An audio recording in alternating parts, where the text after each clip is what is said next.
الإنسان بتتم ولادته بواسطة طريقتين ملهمش تالت، يا إما الولادة العادية أو القيصرية، وبتلاقي تجهيزات طبية غير طبيعية أثناء الولادة. أما الحيوانات بمختلف أحجامها واللي فيه منها وزنها وحجمها أضعاف الإنسان بتولد لوحدها وبدون أي تدخل جراحي وبشكل غريب ومخيف جدا. والحيوانات عموما لما بتتولد بيبقى شكلها مختلف جدا عن شكلها لما بتكبر، وده شيء طبيعي في أي حاجة، ولكن مش بسرعة الحيوانات دي. وبسبب عدم الإدراك اللي في الحيوانات أوقات كتير ما بتقدرش تتعرف على أطفالها لما بيتولدوا، وده راجع لاختلاف شكلهم لما بيكبروا. أهلا بيكم. النهاردة هنكتشف مع بعض أغرب وأجمل 5 حيوانات حديثة الولادة. ولكن قبل ما نبدأ، لو لسه ما اشتركتش على القناة اشترك وفعل الجرس عشان تجيلك فيديوهاتنا دايما.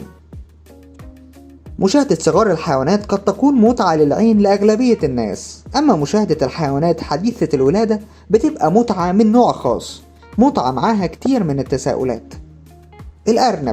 الأرانب من الحيوانات الجميلة والرقيقة اللي كلنا بنحبها، والكتير مننا بيحبوا يربوه كحيوان أليف. الأرانب والتكاثر عندها مش مرتبط بموسم أو بوقت في السنة. الأرانب ممكن تولد 6 مرات في السنة، وده راجع لأن فترة الحمل للأرانب بتكون شهر واحد تقريبا، وممكن تولد 20 أرنب في ولادة واحدة.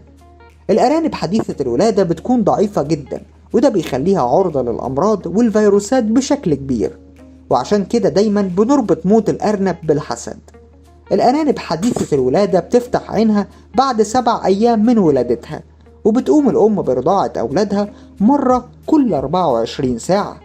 وبعد 23 يوم من الولادة بتقدر الأرانب تعتمد على نفسها في المشي والحركة بشكل كبير، وتبدأ بعدها تتجوز وتحمل وتجيب أرانب تانية. النمر من الحيوانات الرشيقة جدا في الحركة على الأرض وفي المية كمان، وده يخليك تسأل نفسك سؤال: هو حركة النمر وشكله أثناء الحمل بتبقى عاملة ازاي؟ هل بيفضل رشيق زي ما هو؟ هل بيعرف يصطاد ولا لأ؟ النمر لما بيحمل بتبقى فترة الحمل تقريبا 16 أسبوع، ولما بيقرب تاريخ الولادة بتختار الأنثى بالغريزة مكان آمن لولادتها خوفا على أطفالها القادمين. وممكن يوصل عدد النمور المولودين إلى 7 نمور. وزن النمر حديث الولادة بيكون تقريبا كيلوغرام، وده مقارنة بوزن النمر البالغ بيكون قليل جدا بشكل كبير، لأن وزن النمر البالغ ممكن يوصل وزنه ل 300 كيلوغرام. وعشان الأنثى تحمي نفسها وأطفالها من أي خطر بتفضل مستخبية في العرين لمدة 2 شهر. وصدقني لما أقولك إن النمور حديثة الولادة 50% منهم بيتعرضوا للافتراس بعد ولادتهم من تعابين أو أسود أو حتى نمور تانية. وبتقدر أطفال النمور الاعتماد على نفسهم بعد الولادة ب 18 شهر، وبيعيش النمر البالغ لفترة تصل ل 14 سنة. الدلافين مشهورة بذكائها وتواصلها المبدع للإنسان. شكل الدولفين جميل جدا وكلنا بنحبه، أما صغار الدلافين بيبقى شكلها أحلى وأرق بكتير. فترة حمل الدولفين تتراوح من 9 ل 17 شهر، وبتلد الأنثى مولود جديد كل 2 أو 3 سنوات. والغريب هنا عن الدلافين إن في بعض أنواع الدلافين زي دلافين عنق الزجاجة بتقتل أي مولود جديد بظاهرة تسمى قتل الصغار. والعلماء لما فسروا الظاهرة دي قالوا إن الذكور بتغير من الأطفال لأنها هتاخد اهتمامات الأم لسنوات جاية كتير. الدلافين ما تقدرش تقعد تحت المية أكتر من نص ساعة من غير أكسجين، وده اللي بيخلينا بنشوف الدلافين على وش المية كتير جدا. عشان كده الدلافين لما بتولد بتاخد صغار الدلافين حديث الولادة على السطح عشان يتعلموا يتنفسوا ويتأقلموا مع حياتهم الجديدة. الكلاب مخلوقات ذكية جدا ووفية، ولكن مش كلنا بنحبها. سواء بقى كنت بتحب الكلاب أو لأ، هتفضل تحب الكلاب حديث الولادة لرقتهم وشكلهم. فترة حمل أنثى الكلب بتكون 2 شهر تقريبا، وممكن تولد الكلاب من 3 ل 4 كلاب في الولادة الواحدة، وبيسمى الكلب حديث الولادة بالجرو.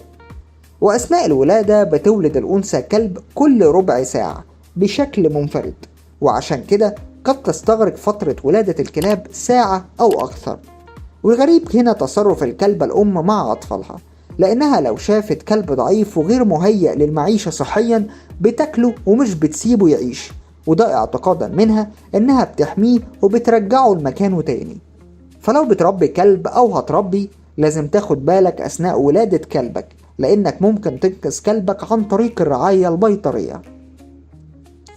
الغزال من أضعف حيوانات السلسلة الغذائية، لأن كل الحيوانات المفترسة بتتغذى عليه تقريبا، وعشان كده ربنا مديله سرعة ومرونة يقدر يهرب بيهم من أي حيوان. من الآخر حيوان ماشي بمبدأ الجري نص الجدعنة، وده من حقه لأن سرعة الغزال بتوصل ل60 ميل في الساعة. فترة حمل الغزالة بتوصل ل6 شهور، وبتولد في كل مرة مولود أو 2 بالكتير. وبعد ما بتولد الغزالة بتحاول إنها تخفي مولودها عن الأنظار لأطول فترة، لأن لو حصل أي هجوم عليهم الغزالة الصغيرة مش هتعرف تجري وهتبقى فريسة سهلة لأي هجوم.